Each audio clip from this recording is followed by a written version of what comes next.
Hola, hola, bienvenidos a Piglet. En el video de ayer hablamos de lo que era la monarquía natural. ¿Qué es lo que es la monarquía natural? Es un poder que se da en casi todas las sociedades, diríamos que todas prácticamente, las que van saliendo de lo que es la casa, de la casa y la recolección y empiezan a constituirse en sociedades agrarias y de ganadería.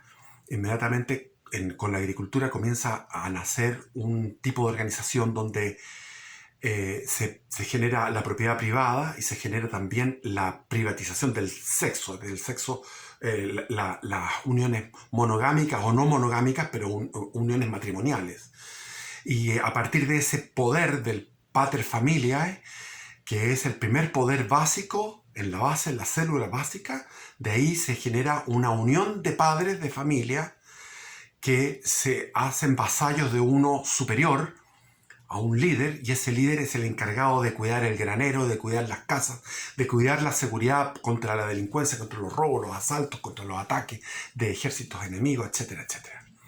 Entonces eso se genera inmediatamente un señor fuerte, que es una jefatura, que después se pasa a llamar en la Edad Media, en el tiempo que vamos a estudiar ahora, se pasa a llamar, por ejemplo, los marquesados, los ducados, y el duque era el jefe, un ducado era una zona grande, los condes, los duques, los marqueses, los príncipes, los principados. Ya en Alemania había principados que en el fondo eran territorios grandes también, como pequeños reinos. Y estos, los señores feudales, entonces un señor feudal tiene un territorio, o un conde tiene otro territorio, y se va generando entonces distintas esferas de poder que van desde abajo hacia arriba. Desde abajo, el padre de familia, la unión de las familias que se hacen vasallas de un señor, que puede ser un conde, y ese conde se junta con otros y se ponen de acuerdo para tener a otro ser más superior, que es una familia monárquica, un rey. Y ese rey tiene un ejército más bien pequeño para los estándares actuales, con todo lo que fue después la modernidad con el servicio militar. Esto era un pequeño rey y tenía un pequeño territorio también. Vamos a meternos a estudiar Francia, y Francia estaba fragmentado. Estaba el duque de Normandía, que Normandía estaba unido a Inglaterra por el tema de los vikingos antiguos. Los ingleses se constituyeron en un reino a partir de la invasión vikinga. Y después tenemos el conde de Bretaña, el conde de Bordeaux, el conde de Pau, el conde de qué sé yo, de Toulouse, etc. Entonces cada sector tenía un poder local, y el rey francés tenía un poder que es lo que es ahora París, Lutecia, lo que es París, la zona del Sena, una lengua pequeña de territorio, es decir, lo que es la ciudad de París ahora actualmente multiplicado por 3, no más que eso. Es decir, era una isla que se llamaba la Île-de-France. Era la isla de Francia, no confundir con la Île de la Cité, que es una isla que está en el Sena, desde donde se generó París antes de los romanos, porque era un lugar, la isla de la Cité era muy defendible, porque estaba rodeado por el Sena por todos lados. Y esto es la Île-de-France.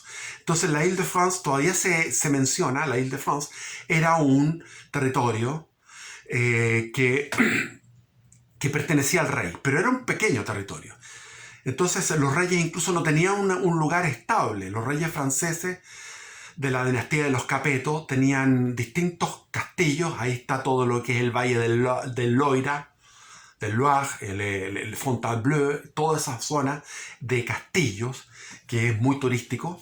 Eso era la itinerancia que tenían los reyes Capeto. Entonces los reyes Capeto en un momento determinado dejaron de tener descendencia. A todo esto se había producido las guerras religiosas, porque Calvino había estudiado en París teología, y escribía desde Ginebra, que era su feudo, escribía en francés todas sus obras teológicas. Hay que entender que Calvino era uno representante de los más importantes de la reforma, llamada reforma, de la revolución protestante. Estaba Lutero, estaba Melanchthon, estaba Calvino, después vino George Fox, vino Enrique VIII y otros más. Entonces, Calvino escribía y se propagó esta doctrina, la doctrina calvinista, que se le llamaba los hugonotes en Francia, los hugonotes. Y estos hugonotes, que eran los calvinistas, se expandieron por todo el centro, por el macizo central de Francia y después hacia el lado de Bordeaux, sin expandirse hacia el sur exacto, hacia donde era Toulouse, toda esa zona que fue la zona de los cátaros y de los albigenses y de los valdenses. O sea, las herejías del siglo XIII, que fueron herejías muy crudamente reprimidas por los cruzados, por el ejército cruzado en el siglo XIII. Esas herejías dejaron un recuerdo amargo de cómo fue esa represión, en que se los hacían un fuego con ellos como herejes, un fuego grande, y por un trampolín con una espada se los empujaba a quemarse. Entonces, en las zonas que siempre han sufrido mucha represión, después no vuelven a surgir la modificación de aquello, se queda muy católico. Pero en las zonas circundantes a lo que fue los valdenses, los cátaros, los albigenses, en las zonas circundantes más al norte, en el macizo central, y conectándose con Ginebra, toda esa zona fue hugonote. Y se produjo una guerra religiosa que culminó con la matanza de San Bartolomé, la archiduquesa, se llamaba, ¿cómo se llamaba esta? María de Médicis, que era de los Médicis. María de Médicis en 1590 y algo, no me acuerdo la fecha exacta, o 80, bueno, a finales del siglo XVI, ordenó la matanza de San Bartolomé, de matar a todos los hugonotes de París. Y de ahí ella fue una regenta para 3 reyes que no lograron coronarse porque hubo un problema de mortalidad en los capetos. Entonces tuvieron que llamar a otro linaje, que era el linaje de los Borbones. Pero los Borbones solamente eran reyes. Había un rey que era Enrique IV, que era rey de Navarra.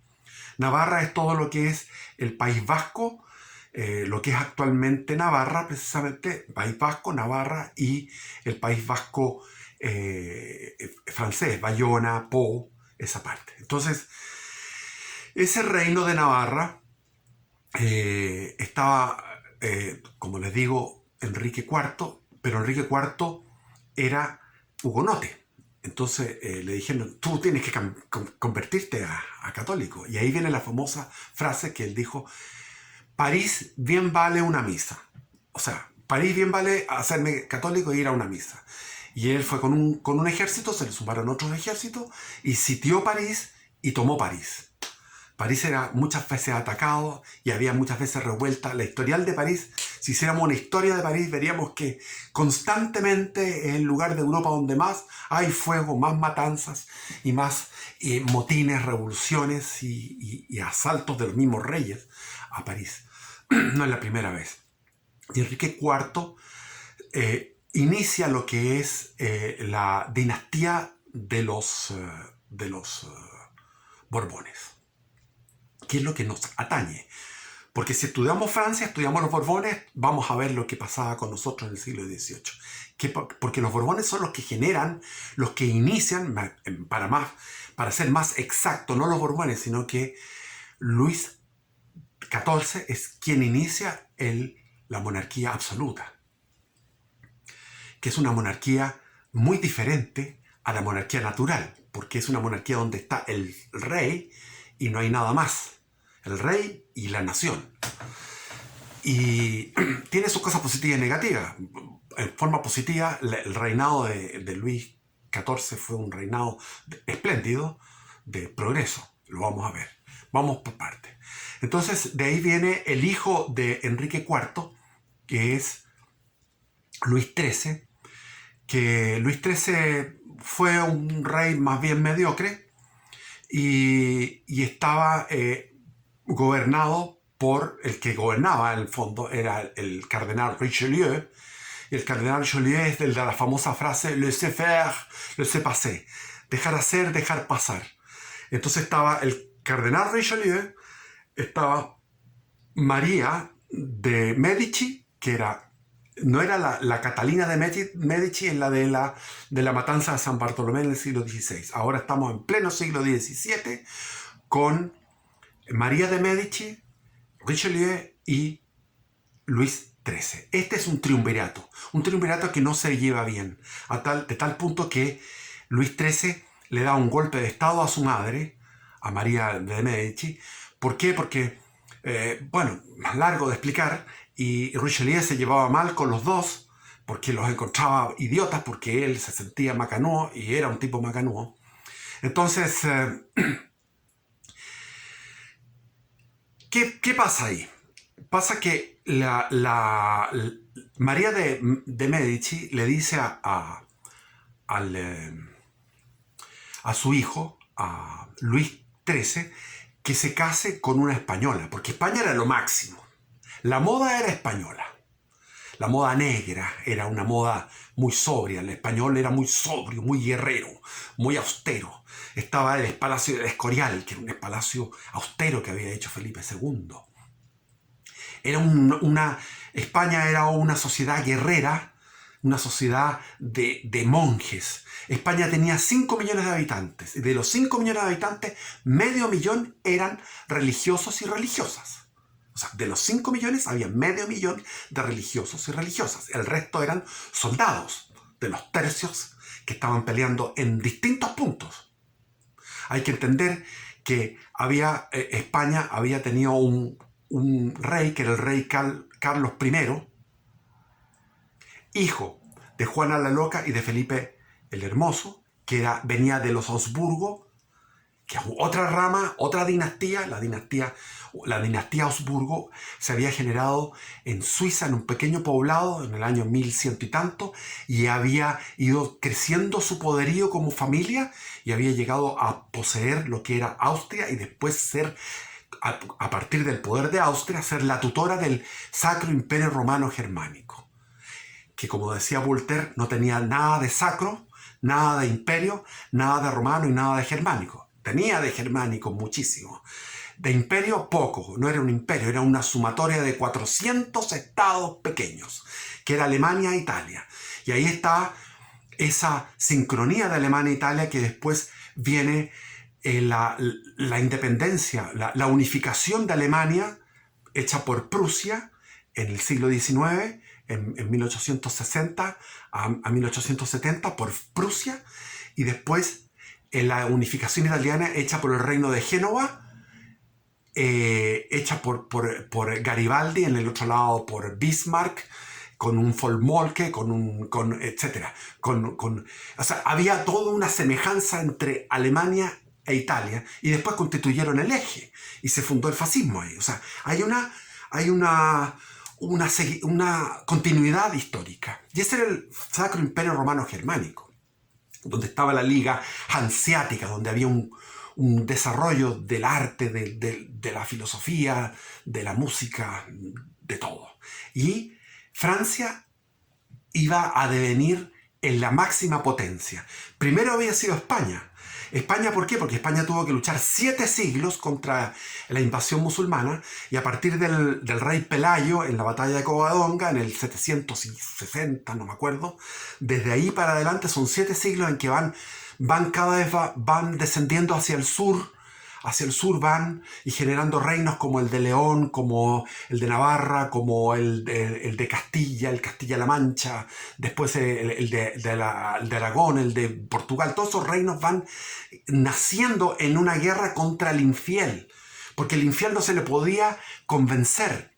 Como no se podía convencer al infiel, porque si tú ibas a predicarle a los musulmanes te liquidaban en un día, en 2 o en una semana. Un predicador no duraba más de una semana. Por lo tanto, la única alternativa de vencer en la fe era vencer al enemigo, eliminar al enemigo y ganar el territorio. Entonces la manera de vencer en la fe no era predicando, sino que ganando a la guerra. Por lo tanto, se forjó el hombre español, que el hombre español es un hombre impresionante, que era un súper soldado, un súper caballero y un súper monje en el fondo. Una persona que estaba imbuida de una misión de llevar la fe para todos lados. Y por eso que España llegó a multiplicarse por 100 en su territorio. El territorio de España se multiplicó por 100 en toda América, en Filipinas, en todos los lugares que estuvo. Entonces, España al mismo tiempo es el primer estado que nace como estado moderno, pero sin llegar a un absolutismo. Estaban los nobles de Castilla, que eran levantiscos, le llamaban, eran ariscos. Entonces, contra ellos tuvo que luchar Isabel la Católica, Fernando de Aragón, tuvieron que luchar en una guerra de sucesión muy grande, y después tuvieron que tener varias guerras para llegar a consolidar un poder entre Castilla y Aragón con ese matrimonio, para llegar a constituirse en los primeros reyes de España, esa pareja. Y la hija, la Juana la Loca, que se casó con un Augsburgo, que es Felipe el Hermoso, tuvieron un hijo, y ese hijo era Carlos I de España, Carlos V de Alemania. Y este Carlos I de España llegó a constituirse rey de toda España, que incluía las Baleares, incluía las Canarias, incluía todo el Nuevo Mundo prácticamente, y las Filipinas, y al mismo tiempo era rey de Nápoles, rey de Sicilia, rey de Cerdeña, rey de Milán, rey de la Borgoña, de ahí viene el aspa de Borgoña, de la Borgoña, rey de Flandes, que es lo que es actualmente Luxemburgo, Bélgica y Holanda, esos 3 países. Todo eso era de España. Y al mismo tiempo era el emperador del Sacro Imperio Romano Germánico, y al mismo tiempo era archiduque de Austria. Entonces, Austria estaba independiente de su poder, pero él era el hombre más poderoso que existió en la historia de la humanidad, donde su imperio no se ponía el sol, porque había posesiones en todo lo que era la costa de la India, en la costa del África, en las Molucas, etc. O sea, los españoles peleaban contra los japoneses y peleaban al mismo tiempo contra los protestantes, los protestantes de Holanda, que era el norte de Holanda, que era protestante. Peleaban contra ellos en una guerra de 80 años, por eso que le llamaron a Chile el Flandes indiano. ¿Por qué Chile era el Flandes indiano? Porque nunca terminaba la guerra, nosotros le ganamos. En Chile hubo 120 años seguidos de guerra, allá duró 80 años. Después peleaban en la guerra de los 30 años en Alemania. Peleaban en Italia por consolidar los territorios, porque lo que quería Carlos V era reunir en su persona toda Europa, en una sola persona, desde los Urales, incluyendo Inglaterra. Esa era su ambición, pero se topó con Francia, con Francisco I de Francia, y lo venció en la batalla de Pavía. En la batalla de Pavía luchó nuestro Pedro de Valdivia, luchó en Pavía, que es en Italia. Y después de Pavía tomó preso a Fernando I, rey de Francia, lo tomó preso y después lo soltó con una promesa.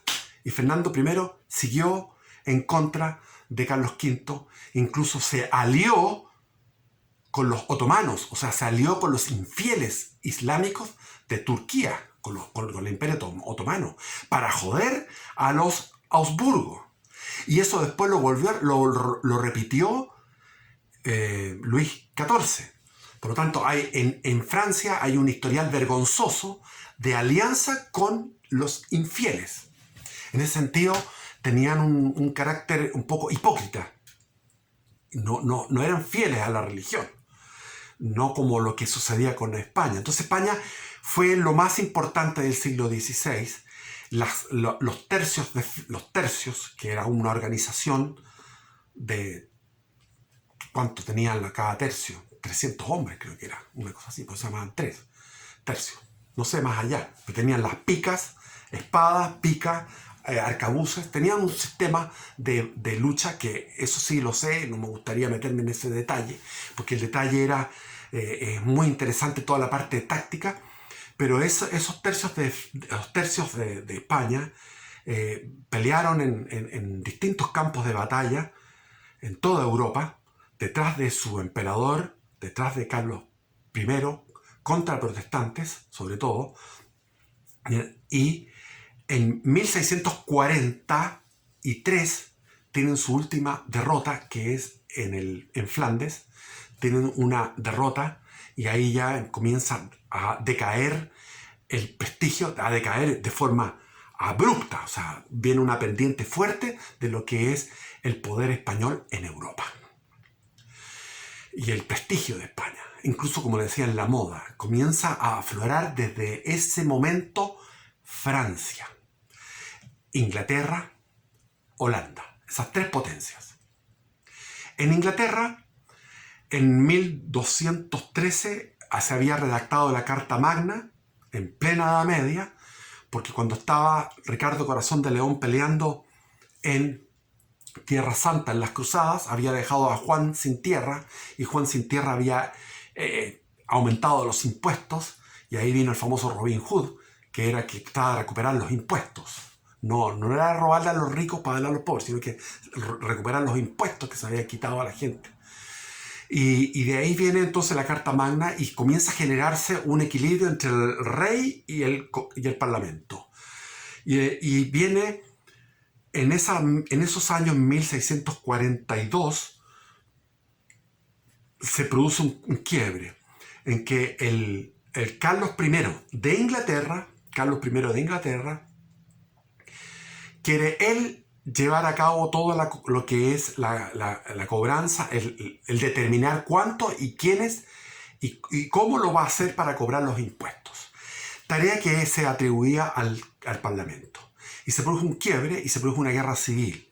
En el 30 de enero del 49 le cortan la cabeza.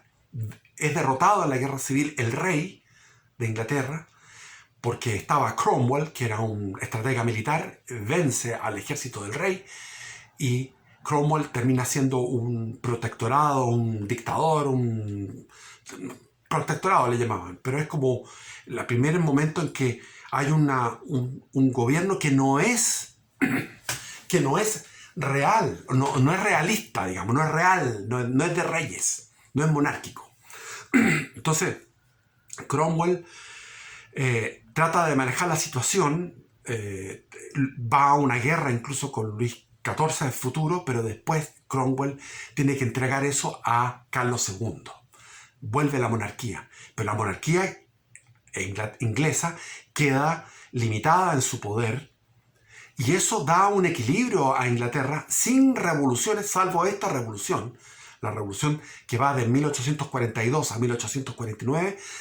Esa revolución genera un equilibrio de poderes que se da hasta el día de hoy.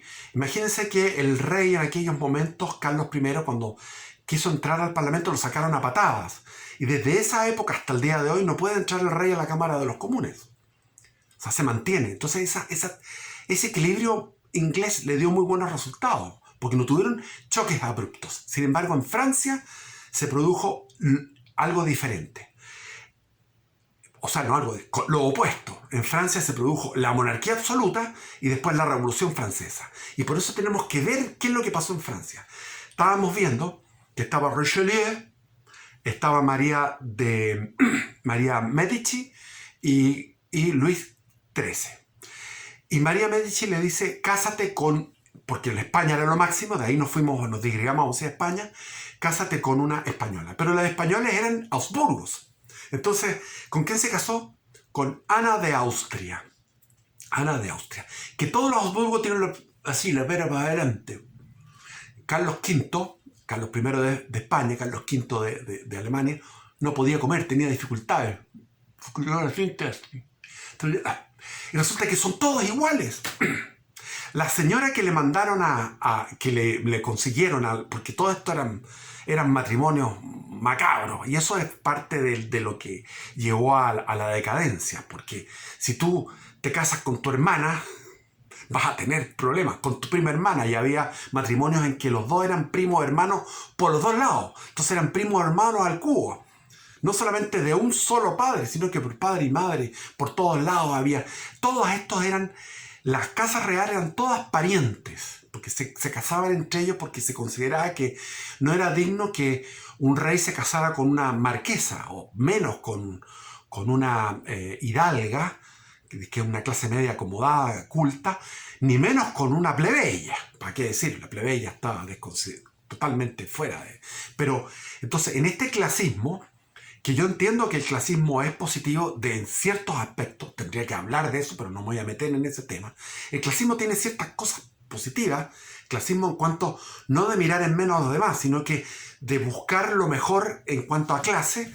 El tema de las monarquías que se fueron a la mierda con eso, esa costumbre fue mala, porque no hubo una purificación de la sangre, porque lo que naturalmente querían los reyes o las reinas era casarse con el que le echaban el vistazo. ¿Por qué uno se fija en alguien? Uno se fija en alguien, uno se enamora o tiene una pasión sexual con alguien. Es porque hay una atracción también, hay una cosa genética. Por eso es que los hijos naturales, antiguamente, siempre los hijos naturales, los hijos y la familia, todo lo que, la descendencia de los hijos naturales era más fuerte que la de los hijos legítimos. Porque generalmente los matrimonios eran acordados. En cambio, el hijo natural es fruto de una pasión. Pero ¿por qué esa pasión o ese enamoramiento, lo que sea? Esa atracción es porque hay una compatibilidad genética. Se limpia el gen. Entonces, en la clase alta, en esta clase, no clase alta, sino que esta clase de la nobleza y de los reyes, se iban mezclando los genes, pero solamente en un reducido pozo. Entonces, por ejemplo, esta Ana de Austria tenía la misma protuberancia en la boca. El Fernando II, que después fue rey de la Bohemia, que ahora es la República Checa, Bohemia, también tenía eso. Felipe III igual, Felipe IV igual, y la esposa de Felipe III igual. Entonces todos tenían ese, o sea, es como estarte acostando con la hermana, con tus mismas características. La similitud, o sea, los Habsburgo tenían una característica física que se repetía y que en España los Habsburgos españoles eran todos iguales. Entonces, María de Medici le dice a Luis XIII que se case con él, se casó, y a Luis XIII le da lo mismo porque era homosexual. Y como homosexual no le hacía cariñito nunca. Y pasaron 30 años sin que tuvieran descendencia, porque Luis XIII le gustaban los hombres. Pero se produjo un milagro, dice la leyenda, que hubo una tormenta, qué sé yo. Hay una leyenda ahí de que se encontraron obligados a compartir la cama, porque había un problema externo y tuvieron una sola cama, y ahí nació, por milagro, quedó preñada Ana de Austria de Luis XIV. Luis XIV es un ser extraordinario en todos los sentidos. Tenía una libido tremenda. Luis XIV. Tuvo más de 10 amantes, pero amantes fijas de tiempo largo, con muchos hijos. Una con 6 hijos, otra con 5, otra con 3, otra con 1, otra con 2, etc. 10 amantes. 2 esposas. Una española. Le metieron la española a la fuerza. María Teresa de Austria. Tuvo que estar con la María Teresa de Austria haciéndole algún cariñito para tener un hijo, un delfín. Ahí tuvo un delfín. Se llamaban en Francia, el delfín es el que va a suceder al rey. Lo mismo que en España se le llama el príncipe de Asturias. Se consideró príncipe de Asturias y esa es una tradición que viene de hace 8 siglos, el príncipe de Asturias. Y en la nobleza inglesa, perdón, la realeza inglesa está el príncipe de Gales. El príncipe de Gales se constituye después en el rey. En este caso era el delfín. Estaba el delfín mayor, que era Luis. Entonces, este Luis XIV gobierna 72 años. 72 años. nace en 1638 y en 1642 se produce la rebelión del Parlamento contra el rey Carlos I de Inglaterra, y se produce la guerra civil en Inglaterra. Entonces él era sobrino del rey de Inglaterra, porque todos eran parientes, como les cuento. Entonces, los de Austria, incluso los de Suecia también, de Italia, etc. Entonces, el rey él se crió escuchando a la viuda del rey que fue decapitado por el pueblo, por el parlamento, por los rebeldes en Inglaterra. El trauma. Todos los reyes de Europa quedaron traumados con esto, que le cortaron la cabeza a Carlos I como le dije, el 30 de enero de 1649. Y cuando sucedió eso, él tenía, del 38 al 49, tenía 11, 12 años. Entonces, quedó con ese trauma de ver cómo había sido eso en Inglaterra. Pero al mismo tiempo le pasó en su propio terreno. ¿Por qué? Porque el Parlamento, había 13 parlamentos, casi de fragmentado estaba. Estaba el Parlamento de París, que era el más grande, pero había un Parlamento de Bordeaux, un Parlamento de Bretaña, un Parlamento de Marsella, etc. Pero estos parlamentos eran de adorno, no habían perdido su poder. Entonces todos estos parlamentos querían recuperar el poder. Y el que estaba gobernando, ¿se acuerda que había un triunvirato donde había un cardenal, que era Louis Richelieu? Estaba la regenta, que es la madre, que era María Medici, y estaba Luis XIII. Aquí se repitió lo mismo. Había un cardenal que era el segundo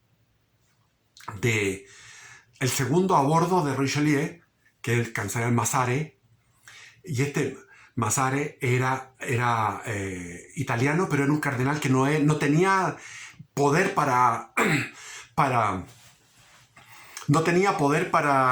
no era sacerdote, no podía hacer sacramento. Lo nombraron cardenal siendo un seglar. El Papa lo nombró cardenal porque tenía que mandarlo ahí a controlar. Entonces estaba este italiano, estaba la Ana de Austria, que era española, que era la regenta, y estaba el niño, que iba creciendo año a año, el joven, que iba creciendo año a año, que era Luis XIV. Y este triunvirato sí que era armonioso, porque Luis XIV amaba y admiraba a Mazare. Y admiraba y amaba a su madre, y escuchaba los consejos de los dos, y los tres manejaban el Estado. De alguna manera, Luis XVI se fue incorporando lentamente, pero tuvo el trauma de que se produjo la insurrección, la rebelión del Parlamento de París. ¿Cómo se produjo eso? Porque ellos querían mandar en todo lo que eran los impuestos. Y el rey les dijo que no. O sea, el rey no existía. El rey era el niño que estaba jugando a los soldaditos, o que estaba aprendiendo. Estaba aprendiendo a pasos agigantados. Porque Mazare quería en todo rato quería educarlo, estaba atento a su educación, a sus detalles de cómo comía, cómo vestía, su horario riguroso. Y al mismo tiempo él era el hombre que mandaba, era el regente, este cardenal falso del fondo. Era un cardenal que no era sacerdote, pero era un cardenal.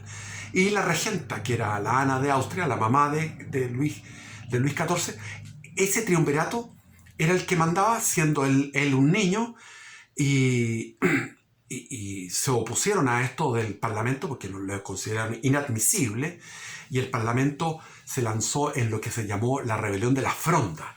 Y la Fronda es la onda, porque uno de los que estaba hablando ahí, dijimos, no nos disparemos a los pies, porque al tirar con la onda, los niños a veces pueden disparar a sí mismos, se pueden dañar o pueden hacer estropicios en los vidrios, etc. Entonces, de la onda, de esa arma de infantil, se llamaba Fronde, viene la insurrección de la Fronda, que después en Chile Alberto Edwards habla de la fronda aristocrática del siglo XIX en Chile, pero la fronda es la fronda del árbol y tiene raíces en esta palabra en Francia, pero la fronda en esa época era eso. Era como diciendo, oye, cuidado, que nos puede ir mal. Y de hecho le fue mal. ¿Por qué? Porque se produjo Conté, que era un estratega que estaba luchando en la guerra contra los españoles y venciendo, regresó a París y se hizo cargo contra el rey, pero el rey tenía ¿cómo se llama? A Turenne, y Turenne se enfrentó donde está la Place de la Bastilla, donde estaba la Bastilla, ya se había construido la Bastilla, y París era una ciudad amurallada, tenía un muro. Entonces, fuera del muro se produjo la batalla en Saint-Antoine, y ahí, en esa batalla, ganó finalmente Turenne, o sea, ganó el rey, ganaron las fuerzas reales. Y ahí ya había cumplido 14 años, Luis XIV tenía 14 años, y entró al Parlamento con una ropa de mamarracho. Él era un tipo elegante, pero sabía que había que vestirse para cada ocasión. Y en esta ocasión fue como diciéndole, yo no tengo respeto por ustedes. Entonces se quitó con los botones desabrochados, todo como un mamarracho. Entró al Parlamento de París y se echó en una cama. De ahí viene la lit de justice, la cama de la justicia, el lecho de justicia, lit de justice. Y ahí él dijo, a los 14 años, estas son mis leyes, porque los había vencido en el campo de batalla. Entonces, a los 14 años ya toma el poder. Y es coronado en el 60, eso fue el 49, en el 52 lo coronan, en una ceremonia de 8 horas en Reims, porque Reims era donde tenían que ser coronados los reyes, y todos los reyes de Francia habían sido coronados en ese lugar, porque es el lugar donde se había convertido al catolicismo Clodoveo, el rey franco Clodoveo, en el siglo V, cuando estaba cayendo el Imperio Romano. Y ahí convirtió a toda su gente al catolicismo, porque su señora era una santa católica que lo convenció, y todos se bautizaron al catolicismo en Reims. Entonces en Reims llegaba el óleo del Papa, bendecido por el Papa, y le implantaban el óleo, y duró 8 horas con una gran pompa, y él no tenía un lugar exacto. Como les digo, los reyes tenían un lugar pequeño, un territorio pequeño, un ejército pequeño, y tenían una itinerancia por distintos castillos.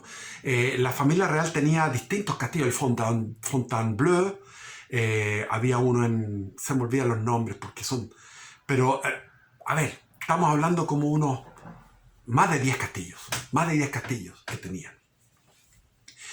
Y se fueron a vivir porque la mamá, Ana de Austria, la española, le gustaba París, y se fueron a vivir a París, al Louvre.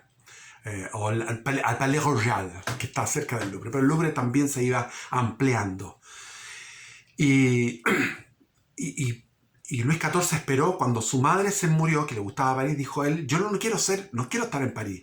Lo mismo que hizo Felipe II, que se fue de Madrid al Palacio del Escorial. Él se fue y buscó donde era el lugar de coto de caza de su padre, Luis XIII, que tenía un lugar donde iba a practicar la cacería. Y él también iba, Luis XIV, y dijo, aquí voy a construir algo apoteósico, algo que no existe en toda Europa. Y construyó el Palacio de Versalles con 36.000 obreros. Durante décadas estuvo construyendo ese palacio, donde vivían más de 4.000 personas, y donde él lo que dijo, porque él quedó muy asustado con esto de la insurrección que había sufrido cuando era niño, que fue una insurrección que, de haber sido exitosa, se habría ahorrado la revolución francesa de 140 años después. Esta insurrección fue de 1649 y la revolución fue en 1789, estamos hablando se habría evitado eso y habría seguido el camino de Inglaterra, de ese equilibrio de poderes. Pero no sucedió tal porque hubo un problema militar. Ganó el ejército del rey. Lo mismo que en Inglaterra ganó Cromwell. Y Cromwell le cortó la cabeza, o sea, no, el Parlamento le cortó la cabeza a Carlos I de Inglaterra. En este caso no. Luis XIV quedó indemne, no le cortaron la cabeza. Y a los 14 años fue burlescamente y se echó en una cama a dictar sus leyes al Parlamento. Es decir, l'état c'est moi, el Estado soy yo, no lo pronunció, sino que lo ejecutó. El que pronunció esa palabra fue Carlos I, que le cortaron la cabeza. El Estado soy yo, le cortaron la cabeza. Pero l'état c'est moi no existe eso en el caso de de Luis XIV. Ahora, Luis XIV generó un montón de corrientes de imitación, porque él, por ejemplo, se hizo una moda con unos zapatos finos y unos trajes de distintos coloridos, y esa tendencia estética fue copiada por todos los nobles de Europa, y París comenzó a ser el centro de la producción de la elegancia y del buen gusto hasta el día de hoy. Hasta el día de hoy. La elegancia y el buen gusto, y eso lo fundó este gran hombre. Por otro lado, él andaba pelado, empezó a ser calvo, y un niño de 9 años se burló de él por su calvicie y lo condenó a 60 años de prisión. Obviamente no se cumplieron los 60 años de prisión, estuvo en prisión un rato, pero ahí le dijeron, ¿cómo eres tan malo? ¿Por qué por ser calvo, por tan vanidoso, por tener calvicie, te metes a 60 años de prisión a un niño de 9 años? Condenado a 60 años de prisión por burlarse de ti. Entonces él recapacitó y se burló de eso y dijo, voy a usar peluca. Y usó una peluca grande, y todos los que estaban con él hicieron lo mismo. Se cortaron el pelo y se pusieron una peluca grande para solidarizar o seguir el ejemplo del rey. Y de ahí se expandió la peluca, que llegó a ser en el siglo XVIII todo el tiempo la peluca. Como decía Neruda, antes de la peluca y la casaca fueron los ríos arteriales, etc. Entonces, el siglo XVIII está marcado por Luis XIV. Luis XIV genera entonces la moda de las pelucas, genera la moda de que París es el centro del lujo. Destruye las murallas, porque dice, ¿para qué vamos a construir? Vamos a mostrarle a nuestros vecinos, a todo el mundo, que tenemos miedo con una muralla en París. Entonces, demuele las murallas y ahí construye bulevares, que hasta el día de hoy son famosos, son bulevares, que lo rodeaban el París antiguo. Y sin embargo, coloca fuertes con un ingeniero, Vauban, coloca fuertes en todo el perímetro de Francia y construye puertos en el Atlántico, en el Mediterráneo, y construye también con este ingeniero un canal que va de Bordeaux hasta Marsella, un canal que hasta el día de hoy existe, donde tú puedes transportar barcos de mediano calado desde el Atlántico al Mediterráneo, obras de ingeniería. Después se mete en unas guerras increíbles, porque él lo que quería era expandir el territorio. Lo expande y a veces tiene que retroceder. Se alía con los ingleses, se alía con su primo hermano, que era el rey Carlos II, que había sido entronizado, pero él quiere convertirlo al catolicismo.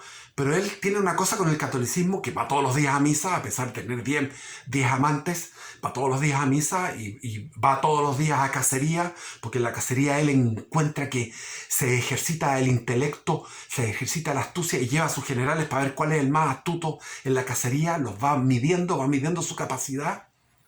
Entonces, él se alía con los ingleses contra los holandeses, le pasa plata por debajo de la mesa, por debajo, a su primo para atacar a los holandeses, porque quiere conquistar Holanda, y se llega hasta un punto, porque ya en Inglaterra le llaman el orden porque los ingleses lo que más les importaba era el comercio, que eran aliados comerciales con los holandeses, los dos eran los dueños de los mares, y los dos eran protestantes, entonces no querían que estar en alianza con los franceses que eran católicos. A todo esto, el Carlos IV había dictado el Edicto de Nantes, que permitía la tolerancia y la convivencia de los hugonotes, de los calvinistas hugonotes con los católicos. Esto fue a comienzos del siglo XVII, en 1607, no me acuerdo. Y de ahí el Edicto de Nantes, a finales del siglo XVII, hay que entender que Luis XIV gobernó 72 años. Entonces, a finales del siglo XVII, él se le murió su señora, que era la María Teresa de Austria, y se casó con una señora muy modesta, que no tenía gran nobleza, y ella era muy devota y le llamó la atención. Le dijo: tú no puedes estar financiando a los otomanos, porque le había pasado plata a los turcos otomanos, a los musulmanes turcos otomanos, para que atacaran Viena. Y finalmente los Habsburgo defendieron Viena.